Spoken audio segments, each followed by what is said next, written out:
నమస్తే, welcome to Nationalist hub. గత 2-3 నెలలుగా హోరాహోరీ ప్రచారంతో మూడు పార్టీల మధ్య మాటల యుద్ధంతో కొనసాగిన మునుగోడు ఓటర్లు తీర్పునివ్వడానికి సిద్ధమైపోయారు.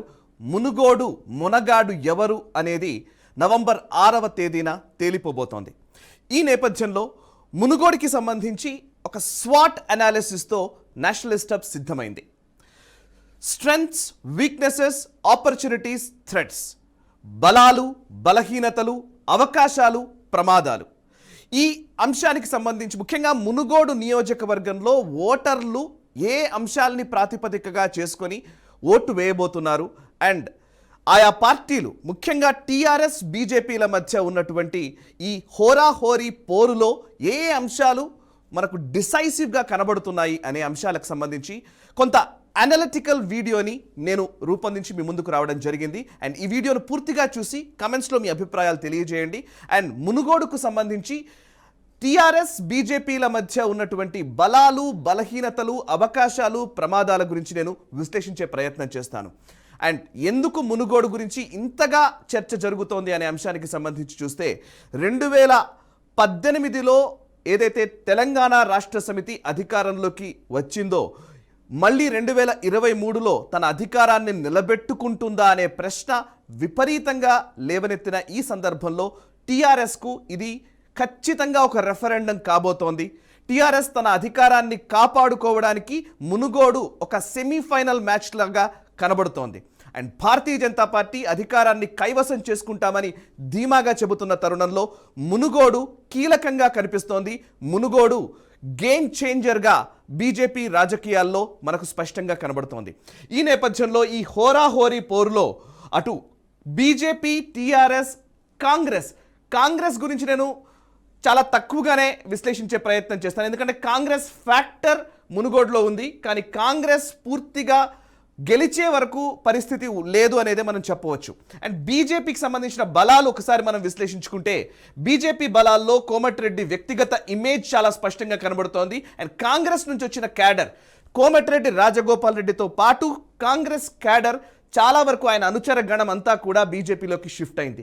కొంతమంది అటు ఇటు ఉన్నారు, కొంతమంది టీఆర్ఎస్లోకి ఉన్నారు. బట్ స్టిల్ టీఆర్ఎస్లో ఉన్నప్పటికీ కొంతమంది రాజగోపాల్ రెడ్డికి పాజిటివ్గానే పనిచేస్తున్నట్టుగా కూడా సమాచారం ఉన్న పరిస్థితి కనబడుతుంది. సో కోమటిరెడ్డి వ్యక్తిగత ఇమేజ్ అనేది బీజేపీ బలాల్లో ప్రముఖమైందనిగా కనబడుతోంది.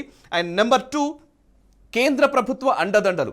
కేంద్రంలో అధికారంలో ఉన్న భారతీయ జనతా పార్టీ వల్లే తెలంగాణ అభివృద్ధి సాధిస్తుంది, లేదా అభివృద్ధి కోసం ముఖ్యంగా నియోజకవర్గ అభివృద్ధి కోసం అనేక ప్రయత్నాలు చేశాను, కానీ టీఆర్ఎస్ ఏమాత్రం పట్టించుకోలేదు, అందుకోసం ఉప ఎన్నికకు వెళుతున్నాను, రాజీనామా చేశానని రాజగోపాల్ రెడ్డి చెప్పారు. అండ్ కేంద్ర ప్రభుత్వం ద్వారా మేము రాబోయే 500 రోజుల్లో ఒక ప్రణాళికాబద్ధంగా కొన్ని అభివృద్ధి కార్యక్రమాలు చేస్తామని కూడా ఆయన చెప్పడం జరిగింది. అండ్ కేంద్ర ప్రభుత్వం అండదండలు కూడా స్పష్టంగా కనబడుతున్నాయి, కొన్ని ముఖ్యంగా సంస్థాగతంగా ఉన్నటువంటి వ్యవస్థల ద్వారా కూడా.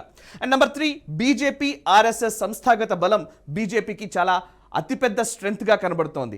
బీజేపీకి ఆర్గనైజింగ్ స్ట్రక్చర్ చాలా అద్భుతంగా ఉంది. అండ్ ఆర్గనైజేషన్ కావచ్చు, ఆర్ఎస్ఎస్కి సంబంధించి లేదా సంఘ్ పరివార క్షేత్రాలకు సంబంధించిన వాళ్ళందరూ కూడా పాజిటివ్గా బీజేపీ గెలుపు కోసం పనిచేశారు క్షేత్రస్థాయిలో. అండ్ ఈ సంస్థాగత బలం ముఖ్యంగా బీజేపీకి మునుగోడు నియోజకవర్గంలో పెద్దగా లేకపోవచ్చు. గతంలో 12,000 ఓట్లు వచ్చాయి. గంగిడి మనోహర్ రెడ్డికి 12,000 పైచిలుకు ఓట్లను ఆయన సాధించి 3rd పొజిషన్లో నిలిచారు గతంలో.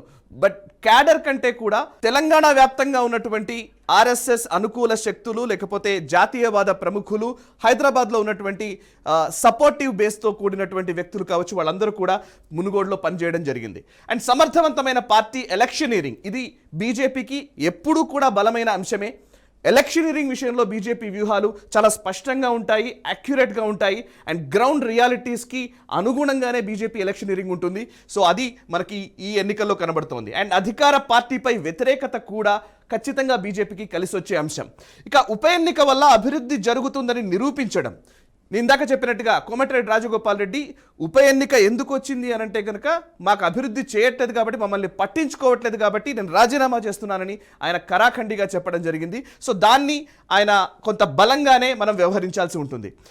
ఇక చివరిగా నేను బీజేపీ బలాల్లో చాలా ముఖ్యమైన అంశం గురించి చెప్పాల్సి ఉంటుంది. బండి సంజయ్ ప్రజా సంగ్రామ యాత్ర, బండి సంజయ్ పాదయాత్ర ఎఫెక్ట్.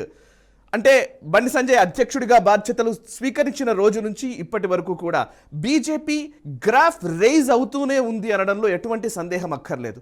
ఆయన ఏదో ఒక సందర్భంలో ప్రతిరోజు ప్రజల్లో తిరుగుతూనే ఉన్నారు. ప్రతి సందర్భంలో ఏదో ఒక ప్రెస్ మీట్ ద్వారానో ఇంకోటో ప్రతి దానికి, ప్రతి అంశానికి ఆయన రెస్పాండ్ అవుతున్న విధానం కావచ్చు, కేసీఆర్ని, కేటీఆర్ని, అదేవిధంగా టీఆర్ఎస్ పార్టీని ఎండగడుతున్న విధానం కావచ్చు, బీజేపీకి ఖచ్చితంగా ఒక బలాల్లో ఒకటి.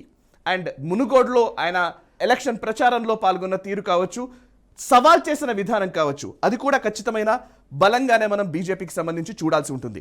రాజగోపాల్ రెడ్డి వ్యక్తిగత image and Bandi Sanjay factor, అదేవిధంగా బీజేపీని పూర్తిగా బీజేపీ శ్రేణులు అందరూ కూడా సమాయత్తమై పనిచేసిన విధానం, అది బీజేపీ బలాల్లో ఒకటి. ఇక నెక్స్ట్ టీఆర్ఎస్ బలాల్ని గమనించి చూసినట్లయితే అధికార పార్టీ కావడం అనేది ఖచ్చితంగా తెలంగాణ రాష్ట్ర సమితికి పెద్ద బలం. అండ్ అధికార యంత్రాంగం మొత్తం కూడా టీఆర్ఎస్కు అనుకూలంగా పనిచేసిందన్న ప్రచారం కూడా ఖచ్చితంగా జరిగింది. అండ్ అంతేకాదు సంక్షేమ పథకాలు, లబ్ధిదారులు, ఇది ఒక కీలకమైన అంశంగా మనం చూడాలి. సుమారు 2,11,000 పైచిలకు ఓట్లు పోలయ్యే అవకాశం ఉంటే గనక 1,49,000 వరకు లబ్ధిదారులు ఉన్నట్టుగా మునుగోడు నియోజకవర్గంలో మనకు లెక్కలు చెబుతూ ఉన్నాయి. సంక్షేమ పథకాలు తీసుకుంటున్న వాళ్ళు కావచ్చు, లబ్ధిదారులు కావచ్చు, వీళ్ళు డిసైసివ్గా ఈ ఎన్నికల్లో నిలుస్తారా? తెలంగాణ రాష్ట్ర సమితి నుంచి, ఆ ప్రభుత్వం నుంచి లబ్ధి పొందిన లబ్ధిదారులు టీఆర్ఎస్ వైపే మొగ్గు చూపుతారా అనేది కూడా తేలిపోయే ఈ ఉప ఎన్నికగా మనం చూడాలి. అయితే దుబ్బాకలో అండ్ హుజరాబాద్లో జరిగినట్టుగానే వ్యతిరేకంగానే వాళ్ళు ఓట్ చేస్తారా అనేది కూడా మనం చూడాల్సిన అంశం. అయితే సంక్షేమ పథకాలు, లబ్ధిదారుల్ని ప్రతి ఒక్కరిని రీచ్ అవ్వడంలో టీఆర్ఎస్ పార్టీ సక్సెస్ సాధించింది, ప్రతి ఒక్కరిని రీచ్ అయింది. సో దట్ అది ఖచ్చితంగా టీఆర్ఎస్ బలంగానే మనం పరిగణించాల్సి ఉంటుంది. ఇక బలమైన క్యాడర్ అనే కంటే కూడా నాయకులతో కూడిన క్యాడర్. ఆల్మోస్ట్ 84 మంది ఎమ్మెల్యేలు, మంత్రులు, ఎంపీలు అండ్ కార్పొరేటర్లు, వాట్ నాట్, ఎవరైతే ఏంటి అసలు మొత్తం డిసిసిబి చైర్మన్ల దగ్గరికి వెళ్ళి, మామూలు కార్యకర్తల దగ్గరికి వెళ్ళి, ఆల్మోస్ట్ తెలంగాణ రాష్ట్ర సమితికి సంబంధించినటువంటి ప్రతి వ్యక్తి, ఆల్మోస్ట్ ప్రతి కార్యకర్త దగ్గర నుంచి నాయకుడి వరకు ప్రతి ఒక్కరూ కూడా మునుగోడులో కేంద్రీకరించడం జరిగింది. అందులోనూ మంత్రులు, ఎమ్మెల్యేలు, ఎంపీలు విపరీతంగా ప్రచారం చేయడం జరిగింది. అది ఒక బలమైన అంశంగా మనం టీఆర్ఎస్ పార్టీకి చూడాల్సి ఉంటుంది.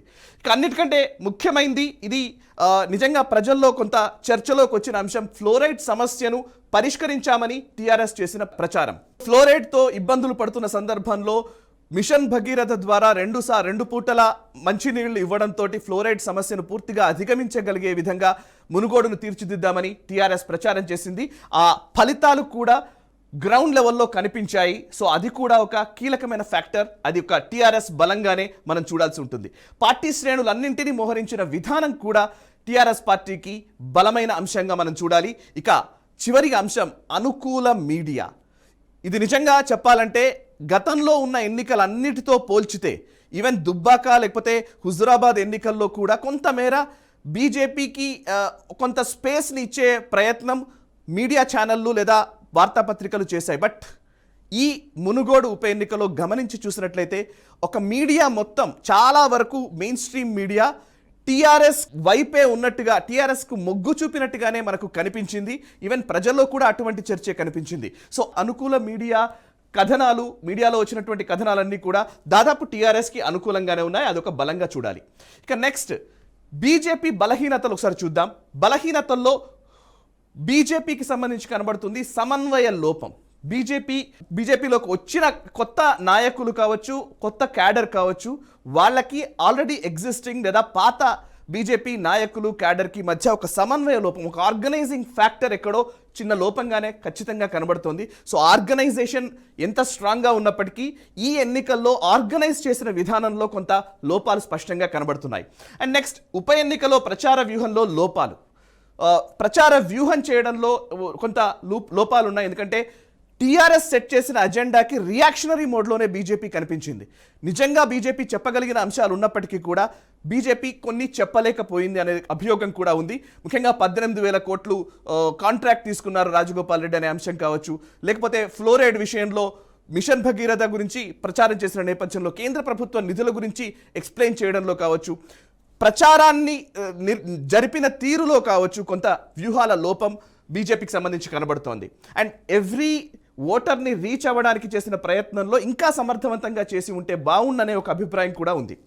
ఇక టీఆర్ఎస్ ప్రచారాన్ని సమర్థవంతంగా తిప్పి కొట్టకపోవడం, ఇందాక నేను చెప్పినట్టుగా మొన్నటి 4 ఎమ్మెల్యేలకు సంబంధించి వాళ్ళని కొనుగోలు చేయడానికి ఒక ప్రయత్నం జరిగింది అనే ఒక అభిప్రాయాన్ని, ఒక ప్రచారాన్ని లంకించుకున్న టీఆర్ఎస్ పార్టీకి కౌంటర్ ఇచ్చే విషయంలో బీజేపీ ఆల్మోస్ట్ కౌంటర్ గట్టిగానే ఇవ్వగలిగింది.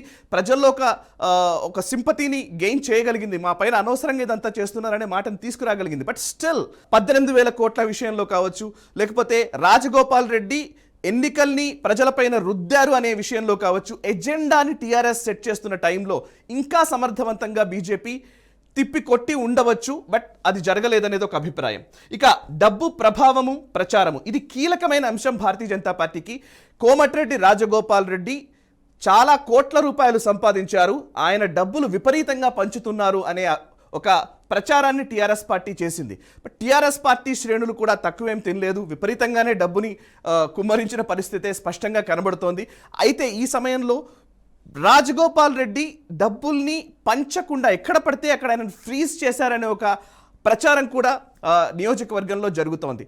అండ్ రాజగోపాల్ రెడ్డి నిజంగా డబ్బులు ఇస్తారా ఇవ్వరా అనే ఒక చర్చ కూడా ఖచ్చితంగా నియోజకవర్గ ప్రజల్లో నెలకొంది. ఆ అంశం ఖచ్చితంగా ప్రచారంలోకి వచ్చే అవకాశం కనబడుతుంది. అండ్ ఈ ప్రచారాన్ని తిప్పికొట్టే విషయంలో, మైండ్ గేమ్ విషయంలో కొంత బీజేపీ బలహీన పడ్డట్టుగా చర్చలు వస్తున్న పరిస్థితి.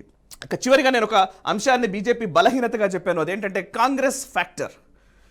ఎస్, కాంగ్రెస్ సిట్టింగ్ స్థానం ఇది. నిజంగా చెప్పాలంటే కాంగ్రెస్ పార్టీ టికెట్ పైన గెలిచినటువంటి రాజగోపాల్ రెడ్డి బీజేపీలోకి వచ్చారు. బట్ కాంగ్రెస్ ఫ్యాక్టర్ ఈరోజు బీజేపీకి బలహీనతగా ఎందుకుంటుంది అనంటే, కాంగ్రెస్ ఎన్ని ఓట్లుని తీసుకుంటుంది అనే దాన్ని బట్టి బీజేపీ విజయ అవకాశాలు ఆధారపడి ఉన్నాయనేది మనం చెప్పుకోవాల్సిన అంశం.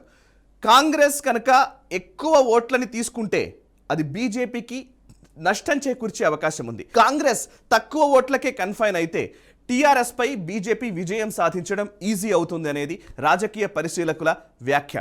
సో కాంగ్రెస్ ఫ్యాక్టర్ ఎలా ఉంటుంది అనేది మనం ఎన్నికల ఫలితాల రోజు మాత్రమే చూడాల్సి ఉంటుంది. ఎన్ని కాంగ్రెస్ ఓట్లు తీసుకోబోతోంది అనే దాన్ని బట్టి బీజేపీ విజయావకాశాలు ఉంటాయి.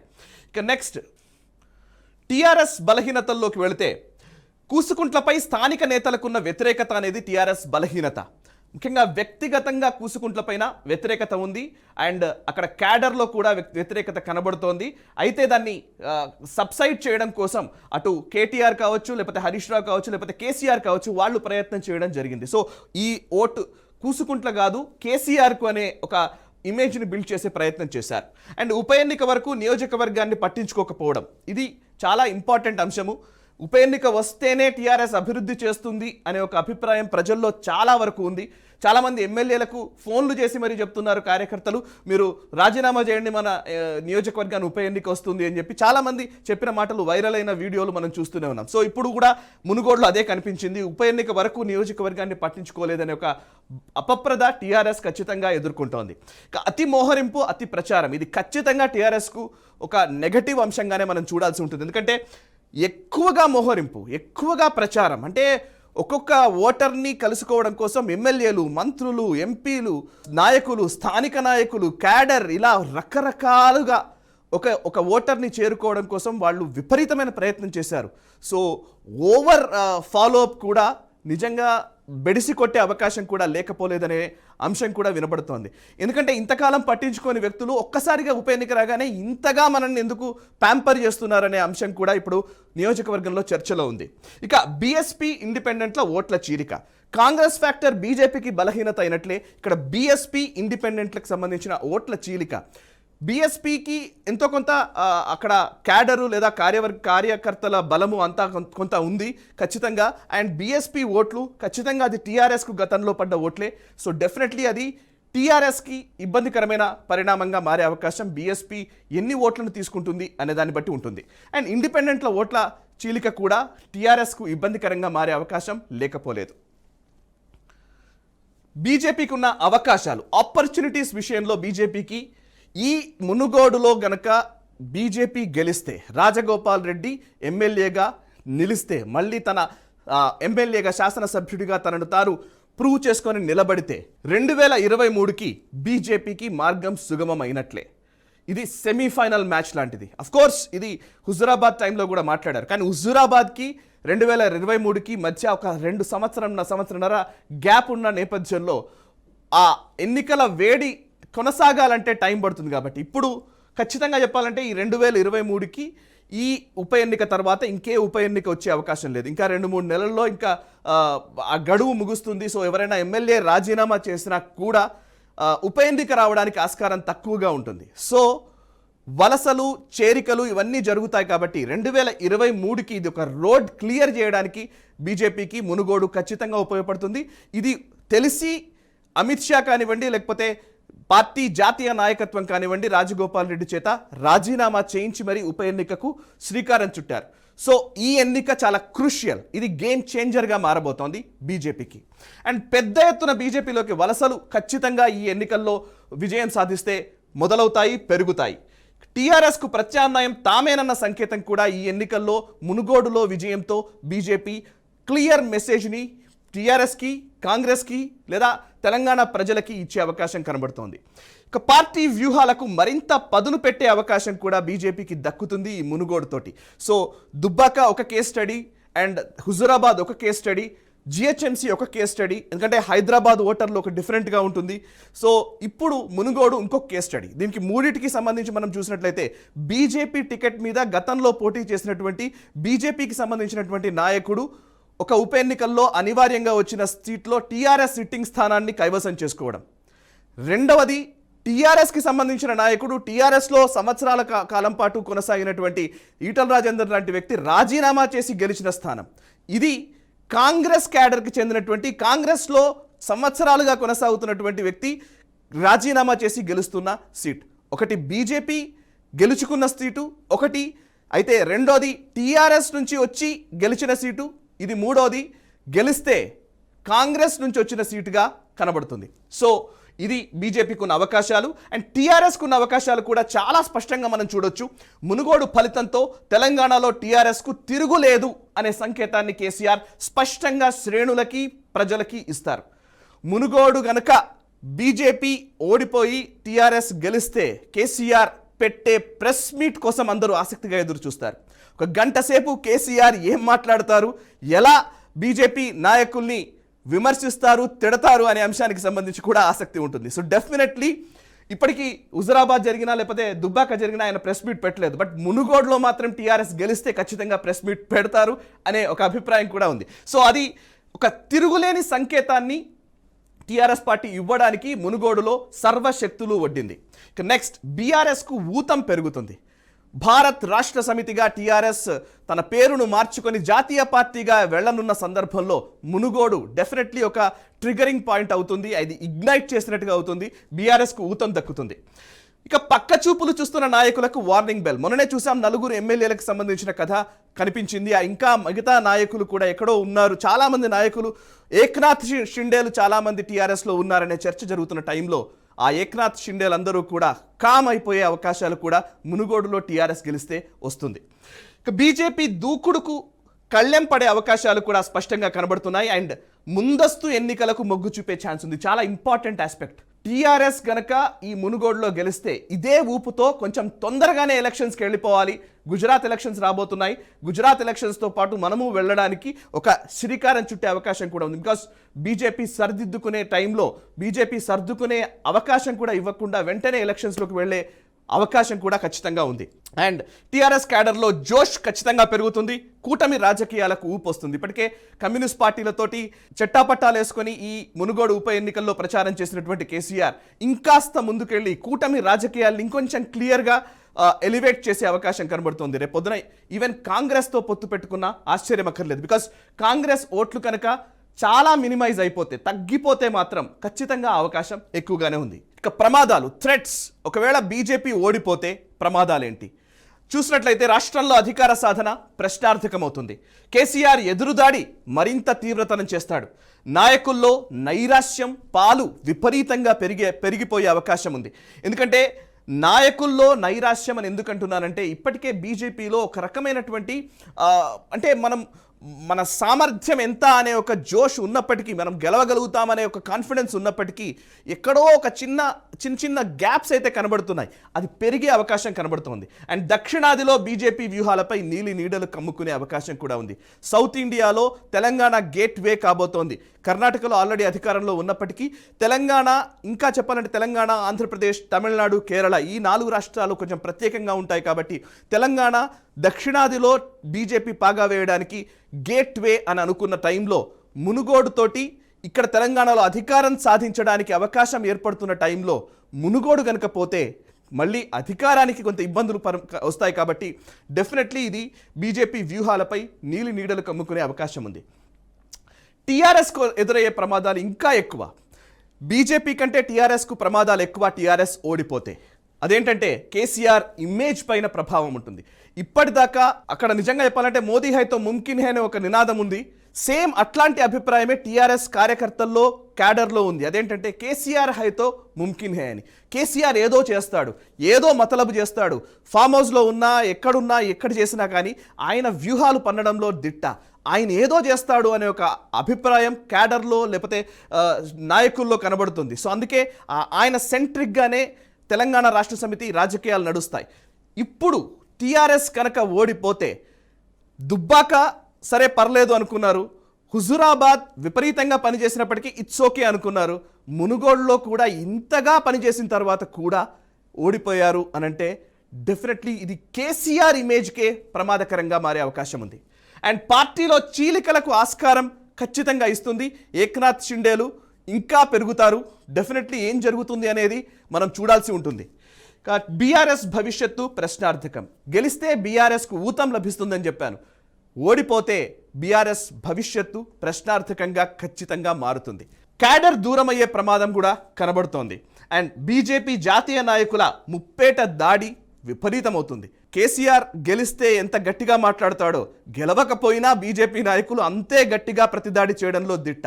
సో ఇప్పుడు కనుక బీజేపీ కనుక గెలిస్తే ఇప్పటికే కేసీఆర్కి ఒక కార్డన్ చేసినట్టుగా కేసీఆర్ పైన ప్రస్తుతం బీజేపీ నాయకుల విమర్శలు మనం చూస్తూ ఉన్నాం. సో బీజేపీ అనుకుంటే కనుక వాళ్ళు చాలా డిసైసివ్గా, చాలా పకడ్బందీగా, వ్యూహాత్మకంగా ఎదురుదాడి చేయడంలో బీజేపీ దాని శైలే వేరు. అట్లాంటి నేపథ్యంలో బీజేపీ జాతీయ నాయకులు ఇప్పటికే వరుసగా ఇక్కడికి తెలంగాణకు వస్తున్నారు. ఇంకా దాన్ని పెంచే అవకాశం ఉంది. ముప్పేట దాడి తీవ్రమవుతుంది. కేసీఆర్ పీకల్లోతు కష్టాల్లో కూరుకుపోవడం ఖాయం. కేసీఆర్ ఆశలపై నీళ్లు జల్లే అవకాశం ఖచ్చితంగా. కేటీఆర్ ఆశలపై, ఇక్కడ చిన్న మిస్టేక్, కేటీఆర్ ఆశలపై నీళ్లు అంటే కేటీఆర్ సీఎం కావడానికి చాలా రోజుల నుంచి ఎదురు చూస్తున్నారు. 2019లో అధికారంలోకి వచ్చిన తర్వాత వెంటనే కేటీఆర్కు పట్టాభిషేకం జరుగుతుందన్న చర్చ కూడా వచ్చింది. బట్ ఆ పట్టాభిషేకం ఎప్పుడు అనే అంశం మీద విపరీతమైన చర్చ జరుగుతూ వస్తోంది. ఇప్పుడు కేటీఆర్ ఇంకాస్త కాలం వేచి చూసే అవకాశమే కనబడుతోంది. అండ్ పార్టీ పునాదులకు బీటలు వారే అవకాశాలు కూడా ఉన్నాయి. బికాస్ టీఆర్ఎస్ అనేది ఒక సిద్ధాంతపరంగా తెలంగాణ ఉద్యమం కోసం ఏర్పడినటువంటి పార్టీ. తెలంగాణ ఉద్యమం తర్వాత ఆ ఉద్యమంలో ఏదైతే మాటలు చెప్పావో వాటికే భిన్నంగా పరిపాలన సాగుతోంది, ప్రజా వ్యతిరేకత పెరుగుతోంది అనే ఒక అభిప్రాయం వస్తున్న నేపథ్యంలో సో కేసీఆర్ లేదా టీఆర్ఎస్ పార్టీ పునాదులకు బీటలు వారే ప్రమాదం కూడా ఉంది. సో ఇన్ని ఫ్యాక్టర్స్ ఈ మునుగోడులో పనిచేస్తున్నాయి. బలాలు, బలహీనతలు, అవకాశాలు, ప్రమాదాలు టీఆర్ఎస్కి, బీజేపీకి సంబంధించి నేను ఎక్స్ప్లెయిన్ చేసే ప్రయత్నం చేశాను. మునుగోడు గేమ్ చేంజర్ కాబోతోంది. అది ఎవరికైనా సరే. బీజేపీ గెలిస్తే రాబోయే రాష్ట్ర అసెంబ్లీ ఎన్నికల్లో బీజేపీకి ఒక రోడ్ క్లియర్ చేసినట్టుగా అవుతుంది. ఒకవేళ టీఆర్ఎస్ గెలిస్తే రాబోయే అసెంబ్లీ ఎన్నికలకి ఇబ్బందికరమైన పరిస్థితి లేకుండా సాదాగా, సాఫ్ట్గా తమకు గమ్యం ఉండబోతోంది. సో అఫ్కోర్స్ ఈ ఎన్నిక తర్వాత కూడా పరిణామాలు మారొచ్చు, పెరగొచ్చు, సమీకరణలు ఎటైనా ఉండవచ్చు. ఎవరు ఎలాంటి అగ్రెసివ్ రోల్ తీసుకుంటారనేది కాలం నిర్ణయిస్తుంది. But still Munugode will play a major role in Telangana politics. ఈ టర్నింగ్ పాయింట్లో మునుగోడు ఓటర్లు ఎటువైపు ఉంటారు తేలాలంటే నవంబర్ 6 వరకు ఎదురు చూడాల్సిందే.